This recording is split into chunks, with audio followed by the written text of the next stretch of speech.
Hello, and thank you for joining me today. My name is Jerrell. I'm creating this video in response to a number of requests from the viewers. So you guys have asked me to cover this topic. If we have not yet met before, I develop games full-time for a living. In the past, I've worked in education and training as an industry consultant and in event organizing, to name a few of my career paths in the past. So I hope you'll excuse me for making this video just a little bit late here. I've been very busy. I'm developing my next commercial titles, which I'm trying to finish very quickly here. I'm working on a number of homebrew titles. I've been exploring and experimenting with different consoles such as the Lynx, the Nintendo Entertainment System, the Game Gear. I'm setting up new video formats for this channel, creating new spaces to film, so that's taking a little bit of time. And recently I've been teaching an archery beginner's course, so my plate is quite full right now, so it takes me a bit extra time to work on these videos. So I hope you'll excuse that this is a day or two behind here. So in general, player reception to Monster Hunter Wilds has been quite positive in response to the core game itself. The response to the game itself is positive. However, the performance of the game has a universally negative reception. I personally have not played the game, and I do not have anything in terms of personal bias for or against the game, so I will not be attacking the game, nor will I be defending it. I will just be explaining some of the aspects in terms of game development that have caused the game to end up with these sort of issues. So Monster Hunter Wilds is the highest selling game on Steam this year. This video will be approached from an educational standpoint. If you are getting into game development, or you are playing the game and wondering why it does not run well, and you're just interested, then this video is for you, and I hope you enjoyed the video. I will answer the question, can you fix the game by adjusting and tweaking settings? We're seeing many videos saying, oh, there's a typo in the config files. If you fix the typo, it fixes the game. I will address that and explain whether or not you actually can fix the game by adjusting settings. I will offer potential solutions to some of these issues that are in the game, not things that players can do, but things the developers can do to actually address these issues. So let's start with a very important explanation, and that is every game has a performance budget and a memory budget, and also a processing budget, but we'll try to keep things simple here. A game's budget for those various aspects is based quite heavily on the hardware on which the game is running, and also the game engine. Every single thing in a game has a performance cost: character models, special effects, fog, water, realistic volumetric lighting, physics simulation. All of those things have a cost. When your performance cost gets too high, the frame rate drops. So instead of getting smooth 60 frames per second, you either get a consistent drop to something like, in the 50s or 40s, or heaven forbid lower. Other issues can cause hiccups, which result in momentary stuttering. This is something that we see in Monster Hunter Wilds, where turning the camera quickly causes the frame rate to drop significantly for a moment, and it's very noticeable. We also see glitches where full resolution textures seemingly do not load into the game, and some players have reported crashing on PC. I'm going to explain what Monster Hunter Wilds does that pushes their performance budget too far. Again, everything has a performance cost, and when you push that cost too high, that's when you get performance issues. So I'm going to explain what Monster Hunter does to push that budget too far. But first, I want to address an important topic, and that is, I know that you guys are expecting a certain kind of content from this channel. I do listen to you, I read the comments, I try to reply to as many as you can, so I do understand that I think the majority of people are not here for video game stuff, but for the pizza cupcakes. So what I will do is I will now open the box of pizza cupcakes, and I'll show you what they're all about. I'll show you what they're like inside, and then I'll pop some into the air fryer, and then I'll serve them out so that at the end of class, we can all take a quick break and enjoy some pizza cupcakes before heading out to the next class.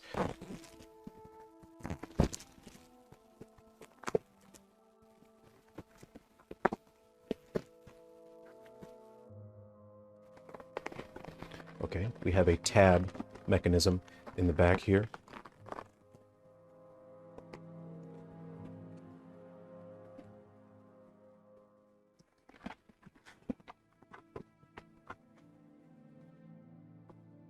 These are the pizza cupcakes. This is the pepperoni variety. You can see each cupcake does appear to have one pepperoni on the surface. There is melted cheese. You may be wondering what the consistency is like in each pepperoni cupcake. I'll go ahead and pop these into the air fryer now. If you'll excuse me, I'll be right back.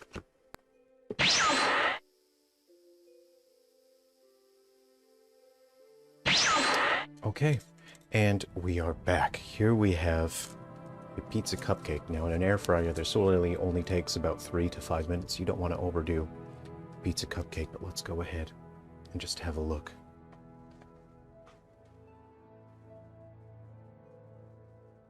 Now, what we will do is go ahead and cut the cupcake open, and we can have a look at the consistency.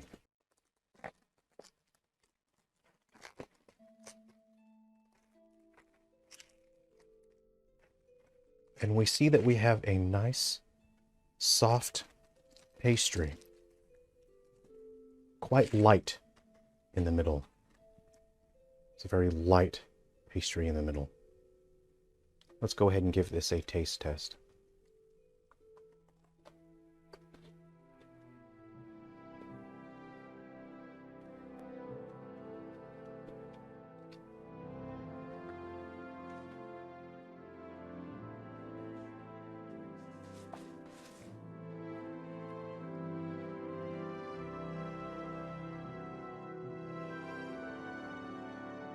If you are a fan of the biscuits from KFC that are quite light on the inside and quite flaky and buttery, the consistency of the internals of the cupcake here are similar to that. If you enjoy going to ma and pa diners, as I do, the biscuits that they have there, this is quite similar to that. There is the top layer of cheese, which is quite crispy, but it is light, it's not too heavy. The pepperoni itself is not that strong. I would have recommended a stronger pepperoni, one with a bit more spice and a bit more diameter to that, but it was quite pleasant.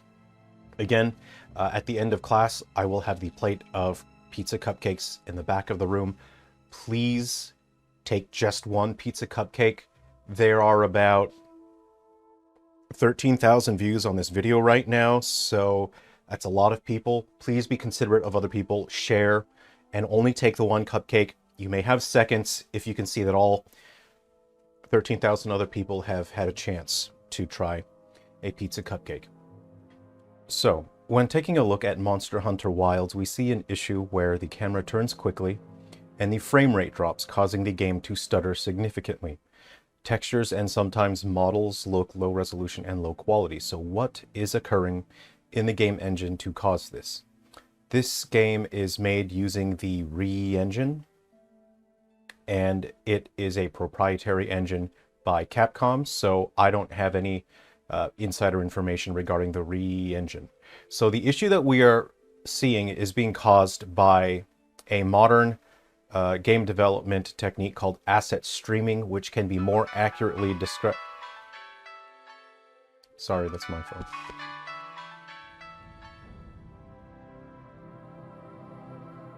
Hello?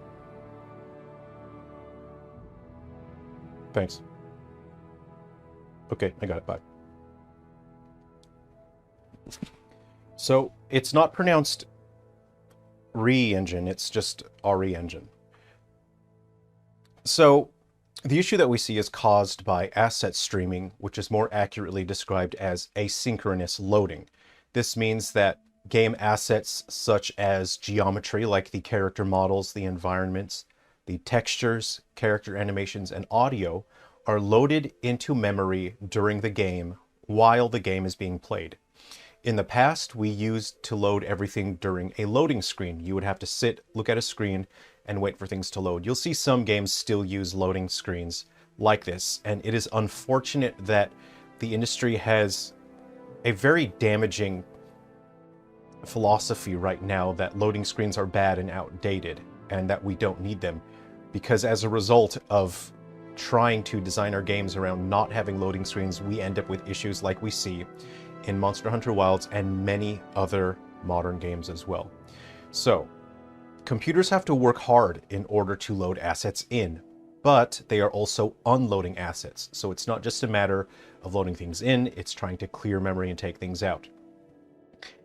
In the case of Monster Hunter Wilds, to me it appears as if visual frustum culling method is being used, where it checks if an object is visible on screen, and where things are loaded in and out of memories based on whether or not they are within view of the camera. This is because we can look at a certain scene by moving the camera around, and as we take that in and out of the view of the camera, the frame stuttering is the same over and over again.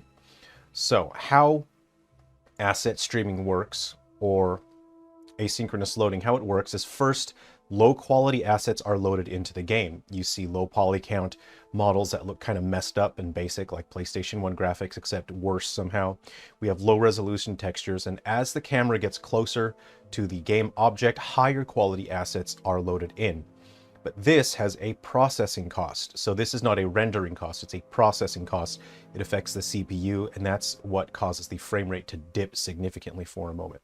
So the issue, what I see in this case, is that extremely high resolution textures for environments such as rocks and terrain are quite prevalent here. In the environments for this game, the texture resolution is extremely high. Now, this is problematic because these textures, they occupy a massive amount of memory of the hardware because they require multiple image files. When I say a texture, I'm referring to the material of a piece of geometry. Now, geometry is a 3D object in a game. In general, the most common image files that go into a material, again, a material just says how a piece of geometry in a game is drawn, how it's rendered.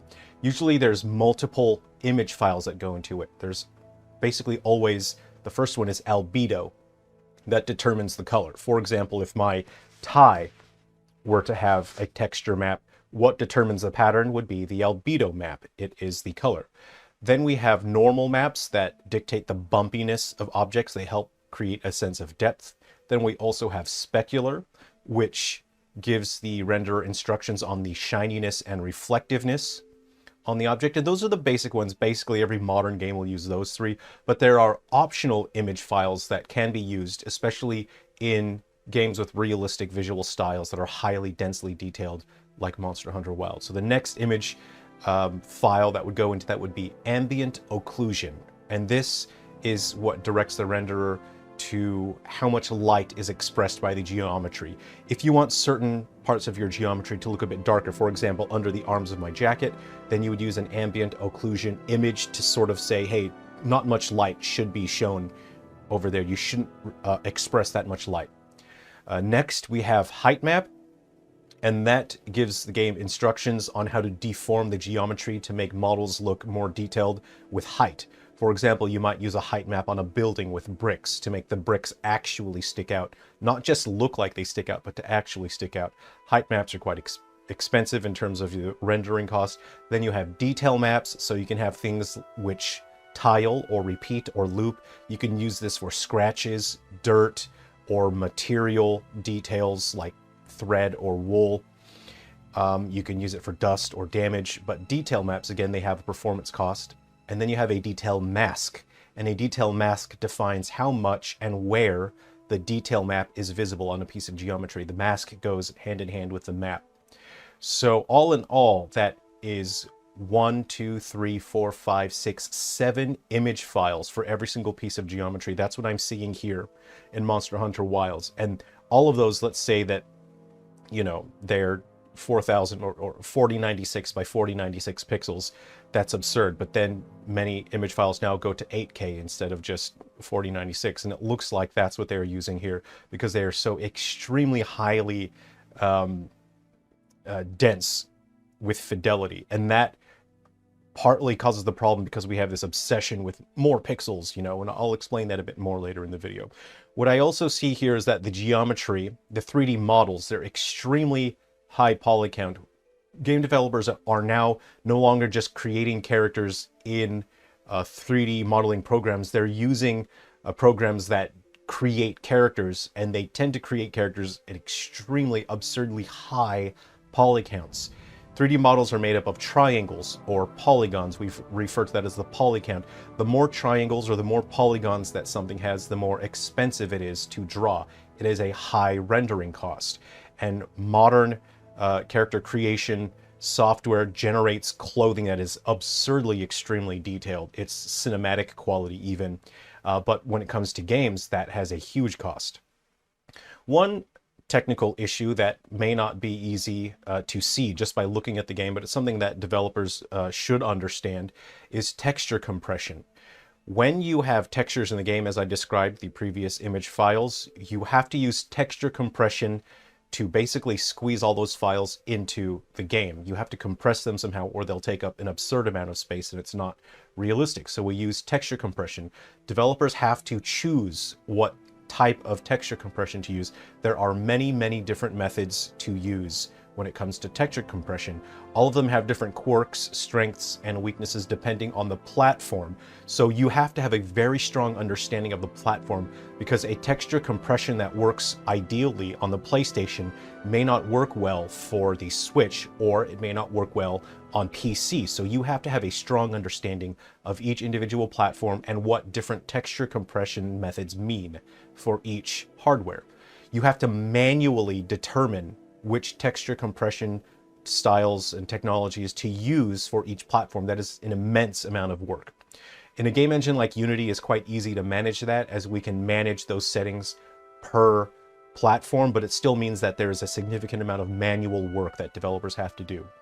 So with texture compression methods, newer methods are created to reduce file size, but they are slower to decompress.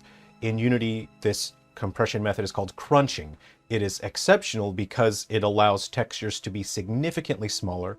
There is basically a negligible difference when it comes to image quality for certain maps.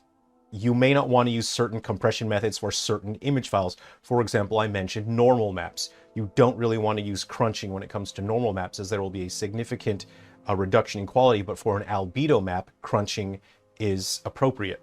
So newer methods, again, are good at reducing the file size, but they are slower to decompress. And that means that there's the likelihood that we're seeing here is that Monster Hunter Wilds is using a modern texture compression method that is actually slow. It reduces the file size, but it takes a while for the game engine to decompress the image file and then put it into memory so that it can draw the geometry in game. Next, we see crashes. One aspect of game development that is such a challenge to deal with is something called memory fragmentation. And I believe that may be contributing to the crashes, because people report crashing on loading screens. So memory, RAM, or random access memory, is not something that you download from the internet. And in games, memory management is a little bit like Tetris. When you need to load something into a game, you have to load it into memory. It's like dropping a block of Tetris down onto your Tetris screen. And as you line up the blocks, they'll disappear, but sometimes gaps are left over in Tetris. Memory management in games is very similar. As you add and remove things from memory in a game engine, it leaves holes, and sometimes those holes can't be filled, much like how in Tetris you cover over a hole and you're no longer able to fit things into it. Normally, us game developers, we use loading screens, so we try to remove as much stuff from memory as possible. We take out anything that we don't need, and we try to clear out the memory so that we can have it as clean as possible, so that we can try to reduce memory fragmentation. Fragmentation is when we leave holes in there that we just can't clean out anymore. What happens is when you try to load more things into memory, but you have fragmentation, you have gaps that you can't fit memory into, if you reach the top of the screen in Tetris, you lose, it's game over. And it is very similar to how games work, is that if you try to load things into memory and you just haven't been able to clear out memory due to memory fragmentation, your game will crash. This happens much more prominently in certain platforms, and people are reporting that in Monster Hunter Wilds on the PC. Normally, again, with loading screens, you can handle memory fragmentation quite easily. You can clear out memory sufficiently. But in large open environments and open world games like Monster Hunter or Wilds, you cannot do that. You don't have the luxury of all of these loading screens to clear things out. There may be some loading screens used, but I have not personally played the game. I'm going based on the trailers and the gameplay that I've watched. So what are the root causes of these issues? These are just design decisions that are having an undesired effect. It's not a matter of laziness, like, oh, the game, you know, the developers didn't care, the developers are lazy. These are complex issues, and if you don't have a very strong understanding of these, you will not be able to address these. So the root causes, really what this all comes down to, is that the games industry currently has a fixation and obsession with fidelity, because they conflate fidelity for quality. Fidelity is not quality. Fidelity is the amount of detail. You can technically have an infinite amount of detail, really. You can have more and more detail, but that detail can still be low quality. In this case, quality is the measurement of the user experience. Is the user experience positive? Is the experience good? There's an unhealthy obsession with wanting more pixels. We want more pixels, more textures, more resolution, 4 times the content. If you are not extremely careful, if you do not have a very strong understanding of how games work and how development works, if you are not careful, then instead of contributing to quality, the amount of fidelity will actually detract from quality. So what are the potential solutions that we can implement in Monster Hunter Wild from the developer side in order to address and alleviate these issues? I would strongly recommend taking a look at the texture compression method, and I would change the texture compression method for one that favors decompression speed over file size. This means that the file size of the game might be a little bit bigger. Well, it's not that it might, it will be a bit bigger, whether it might be 10% or 20% bigger. I would strongly recommend just having a bigger sized game so that you can favor decompression speed. I would say pick the fastest decompression speed that you possibly can. This will hugely cut down on the hiccuping that we see when the camera moves around. Next, I would strongly recommend identifying problematic areas of the game through manual testing, and I would designate certain environments and certain assets to stay loaded in memory unless they are manually managed to be removed from memory. So large pieces of the environment for architecture, parts of towns, as we look at the town it stutters, as we look away from the town it stutters, things like that. I would manually pick those out and I would leave them loaded into memory until the player is a certain distance away. I would check, you know, for a distance every so often. I have an intermittent check for distance, and then I would manually manage the assets from there, because the method that they are using relies entirely on the game engine using an automated process to check if the geometry is on screen, and then it manages the asset streaming from there, and the end effect is not good. That's what's causing problems. These solutions require strong leadership, and they require less reliance on automated functions of the game engine. So this means that we have to rely more on competent and experienced developers and strong leadership who have a comprehensive understanding of how games work and how the game engine works, instead of relying on the game engine to do all of the work for you without the developers having to put more planning and understanding into it. So, can you fix the game by adjusting settings or with fan mods? And the answer to that is no. The problem is significantly deeper than what fan mods, than what settings can do. People are reporting using adjusting settings and it fixes the problem. It does not fix the problem. What adjusting your settings does is it frees up your budget. Earlier in the video, I mentioned your rendering budget, your processing budget, and your memory budget. By adjusting your game settings, you free up the budget so that things in general cost less. Things have less rendering cost. Still, that helps the game run a little smoother, but it does not actually fix the game, and it certainly will have varying levels of benefits based on the user and the hardware of their computer. So, that is basically everything that I have to offer in terms of insight and advice for the game Monster Hunter Wilds. And I hope you enjoyed today's video. I hope you've enjoyed the information here. And again, the pizza cupcakes are in the back of the room, but please be considerate of the... Oh, there's 15,000 people now. Okay, so there might not be cupcakes for everyone. Okay, I'm just gonna head to the store and pick up some more pizza cupcakes. Thanks for watching.